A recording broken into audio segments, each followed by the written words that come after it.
Both dog and cat people can find their new best friend at the Atlanta Humane Society. And dogs and cats can find their forever home. In this edition of Making a Difference, hear how staff and volunteers of an Atlanta community staple give their all to making sure animals are safe, happy, healthy, and loved.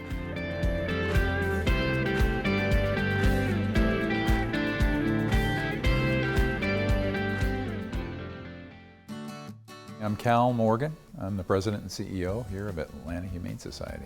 Well, Atlanta Humane Society, celebrating our 150th year in 2023, has been a driving force for animals and an advocate for animals for a very, very long time. Most people, if you live in Atlanta, probably have been to our facility to find a new friend and adopt a new cat or dog, and so we have tens of thousands of alumni across our city who all have animals that came from Atlanta Humane Society. We're a real organization that's about change. It's an organization about changing the way people view pets, changing the way people treat their animals, and also being a resource for people who have needs. So pets that are in difficult situations, pet owners who are in a difficult situation, Atlanta Humane Society is here for everyone. My name is Ruth Gates and I'm a volunteer at the Atlanta Humane Society. I'm a dog walker. I'm a volunteer orientation leader. I am also a foster mom for dogs and cats. I also volunteer at our warehouse, which is up north. And I'm also part of the transport team, which helps take dogs from one location to another. When I started, I thought I was just going to be a dog walker. And then you get here and you fall in love with the animals and you see the other needs, and I have the time to do it and the energy and the will, and you just get it done. Atlanta Humane Society is the oldest non-religious charity in the city of Atlanta. So we were started in 1873.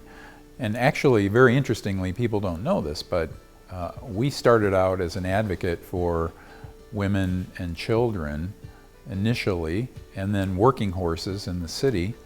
But you got to remember the time frame post-Civil War. There were a lot of orphans and there were a lot of widows, war widows, and so there wasn't really a resource to advocate for these women and children in Atlanta. So Atlanta Humane Society's origin is advocacy for women and children.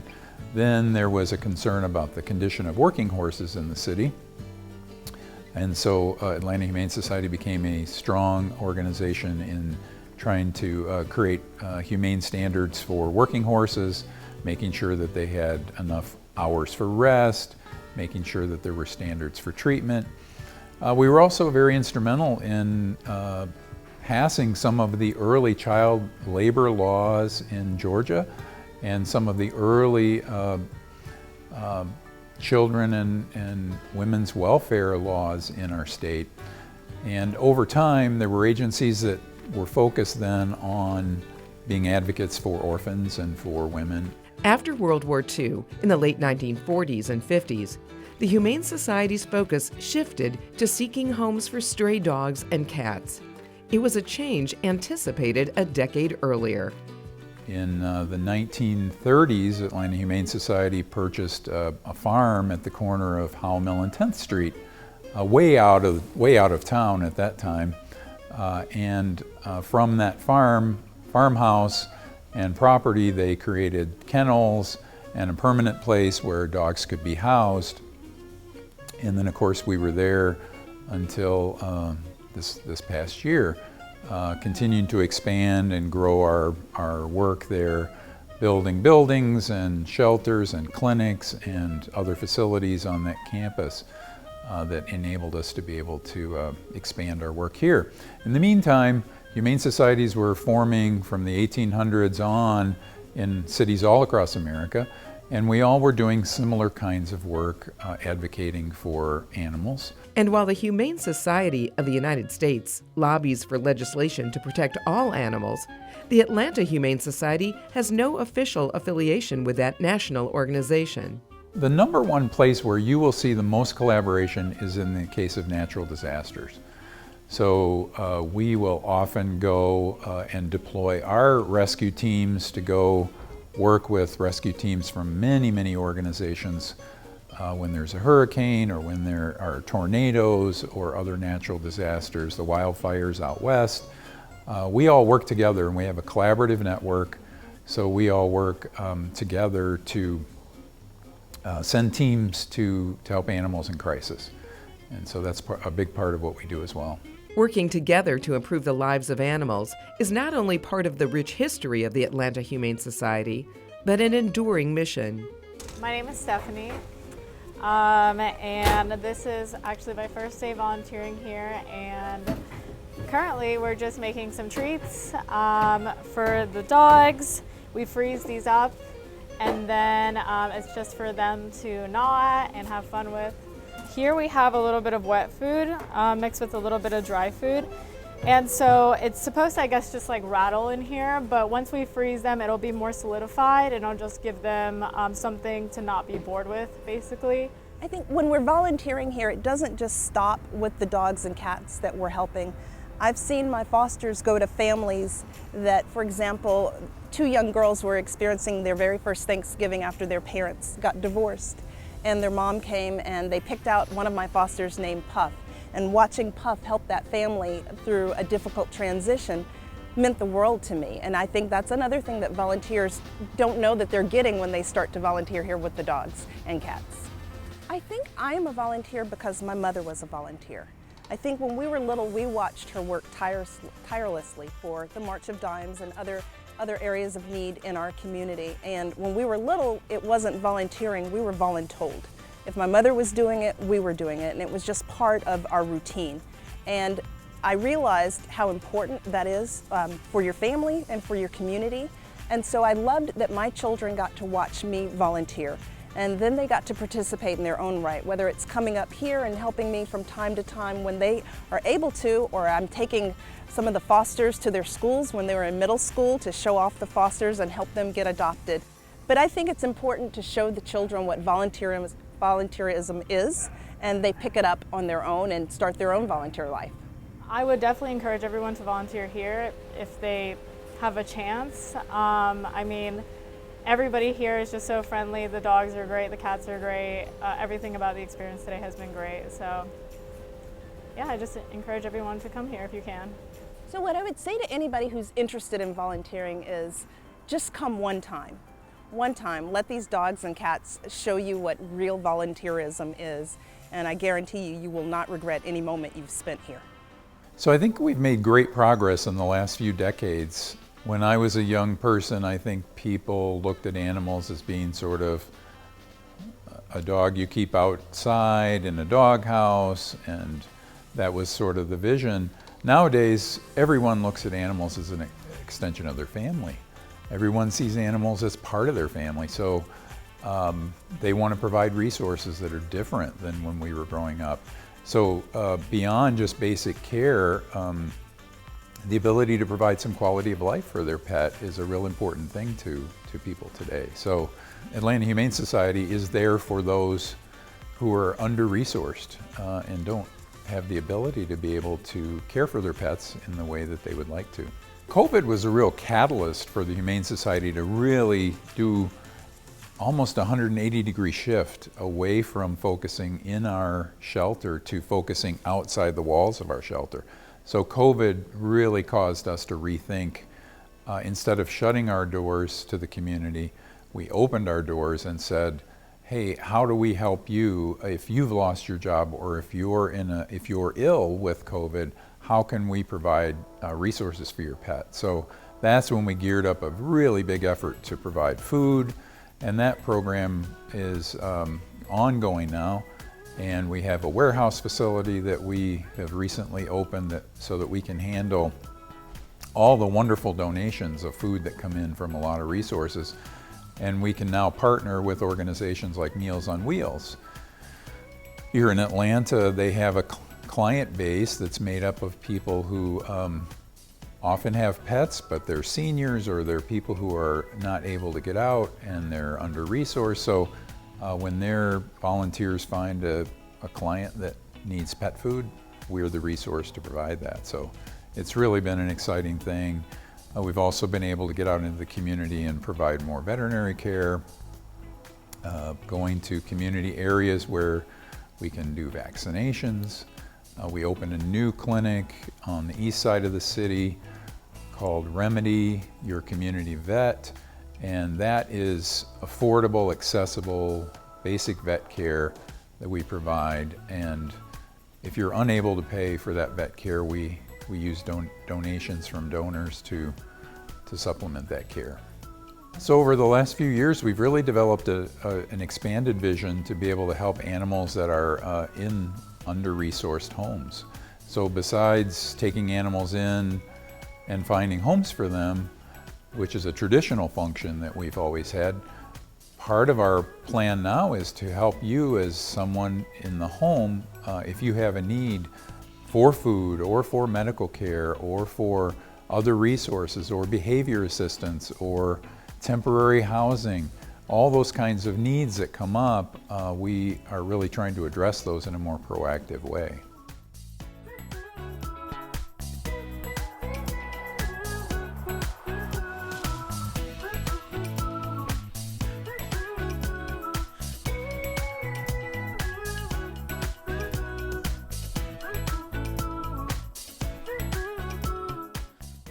Stay, stay, stay. Okay, come here. Good boy. Good job, buddy.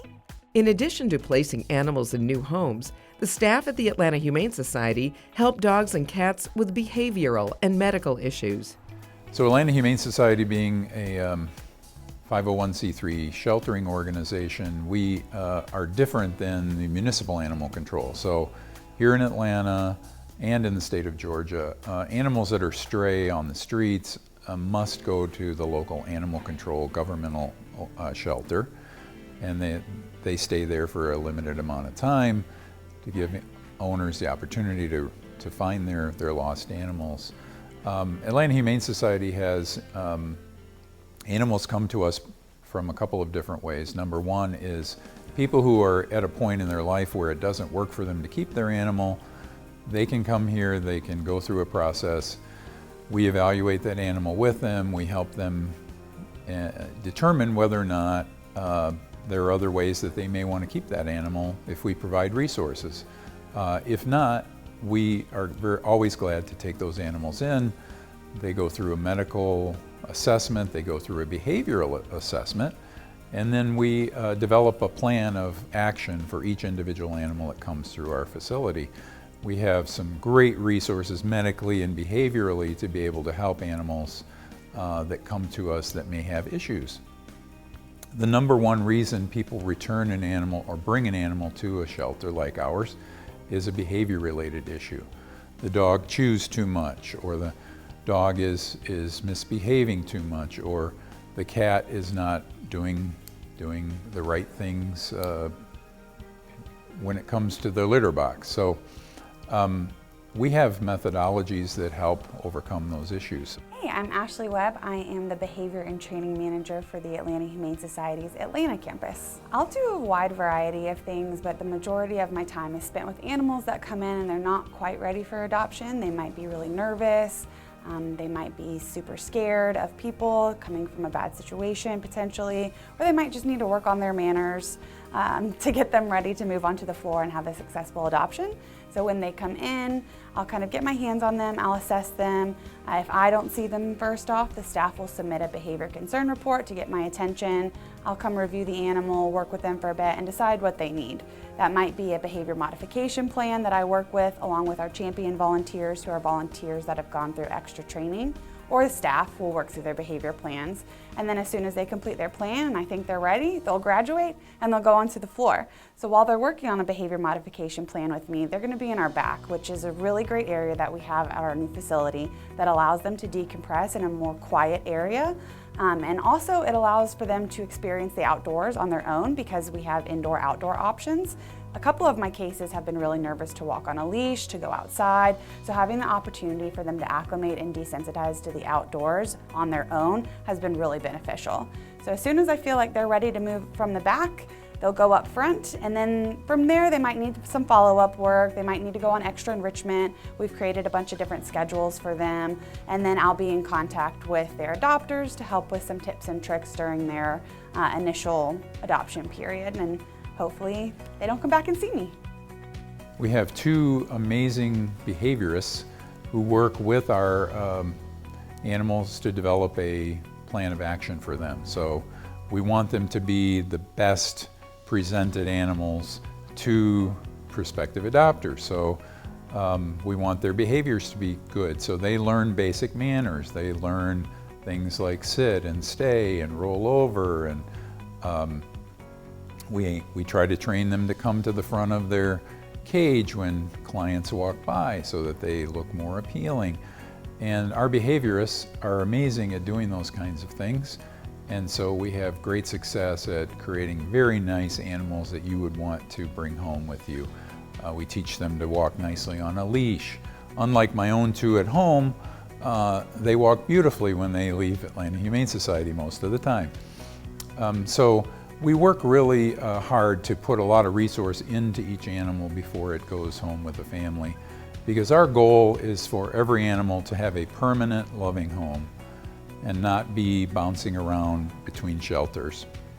So that's a real big effort on our part, and our success rate is very, very high. Here at Atlanta Humane, whenever an animal first comes into our care, they're automatically assigned an enrichment prescription. So if they come in fearful, they're assigned our confidence builder prescription, which will have a couple different exercises that are stimulating for them, but it also works to build trust and kind of reduce that fear, anxiety, stress. If they come in and they don't have the best manners, we'll put them on a manners enrichment prescription to teach them basic things like sit, find it, to be nice and calm in your kennel when people approach. And then the same thing goes for animals that are just really, really young and they need some socialization. They haven't met a lot of people yet. They might be a really young puppy or a really young kitten, so we just do some fun interactive exercises with them. And then our last prescription is for our animals that really don't have any issues. They might just be older. They might not be, the most aesthetically appealing. So we give them fun little exercises that stimulates their minds and also makes it a little bit more fun for adopters when they come up and they see a dog who knows how to wave, or a dog that's laying down, rolling around in their kennel, those kind of things. Ashley Webb's behavioral training methods can completely change the lives of cats and dogs. Good boy. So this is Clifford. He's a Chow Chow mix, a couple years old. He's been with us for a while now, so we're really working hard on making sure his behavior doesn't deteriorate the longer he sits in shelter. So we do that in a couple of different ways. First off, we go out here in the play yards a lot and let him get a lot of energy out. He gets out at least 4 times a day.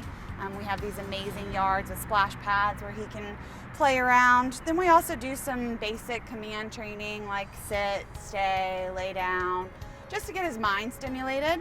He's also receiving extra enrichment right now because we were seeing him deteriorate a little bit with his behavior. He was getting a little bit bored, understimulated, and so that manifested itself into some shoe biting and some pulling and some jumping. So we kind of had to get him back on track with adding in some extra training and some extra enrichment. And he has come a very long way. He's a very good boy, and he's available for adoption. Down. Good. Some animals are transported from other facilities to benefit from the Atlanta Humane Society's exceptional resources. We go out into the community to other shelters who may be overcrowded or may have medical cases that are difficult for them, and we bring those animals in via transport to try and relieve the pressure on overcrowded shelters around our community and around the state of Georgia. And so we have a very active transport program bringing animals in from primarily rural locations around the southeast. So that is how the animals come into our organization. And then, as I said, once they're here, they go through a very significant set of assessments to determine what their needs are to help them be more adoptable. So each animal receives a thorough medical exam. We have state-of-the-art medical facilities here in Atlanta, so we're able to do amazing work to relieve medical issues. We have isolation spaces if they're contagious, We have surgery, we have x-ray, we have dental suite to be able to take care of dental and teeth issues. So all the medical is covered, and that's all provided for each animal.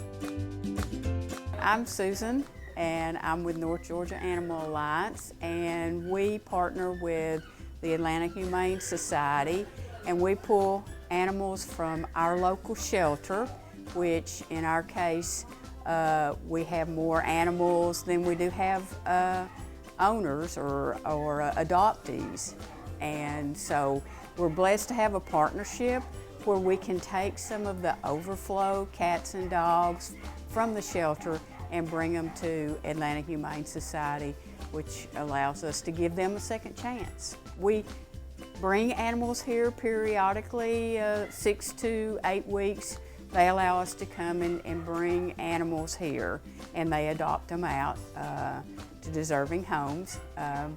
And you know, the state-of-the-art facility just allows them to help the people in the community be proud of a place where animals are treated humanely and are available for adoption.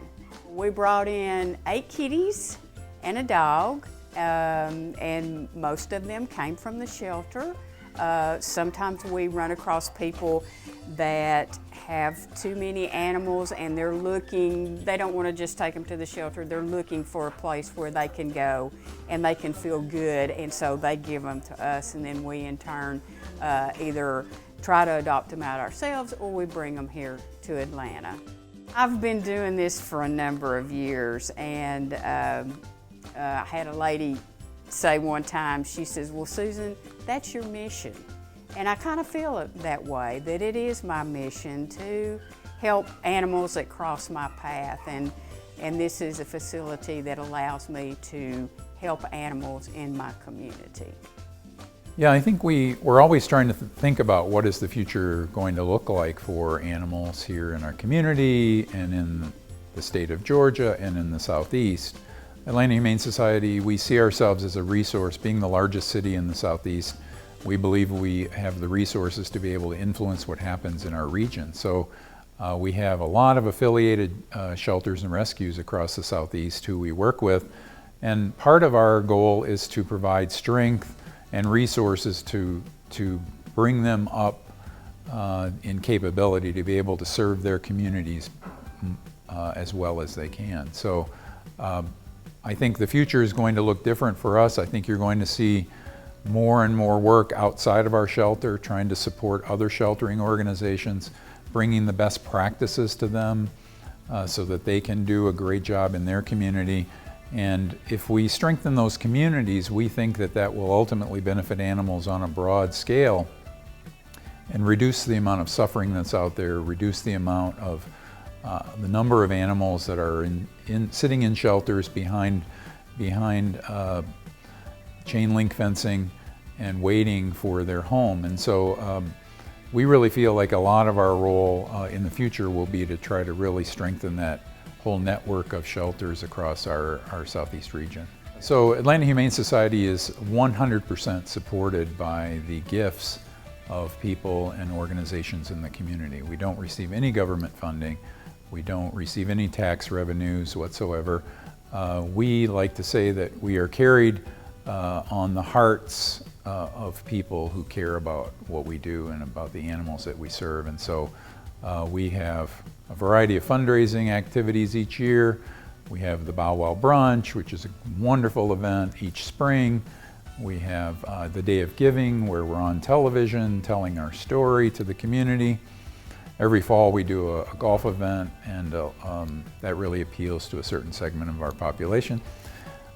But day in, day out, we rely on people, the everyday working people of Atlanta and this community to send their gift in. And the beautiful thing about it is we are supported by the average working person in this community. They really care about the work that we do, and we're very grateful for that. And then secondarily, we're supported by hundreds and hundreds of volunteers who give their time every single day to come into the shelter and help us do our work. Yeah, well, I think we have a privilege at Atlanta Humane Society of coming to work every day and being an advocate and a voice for animals.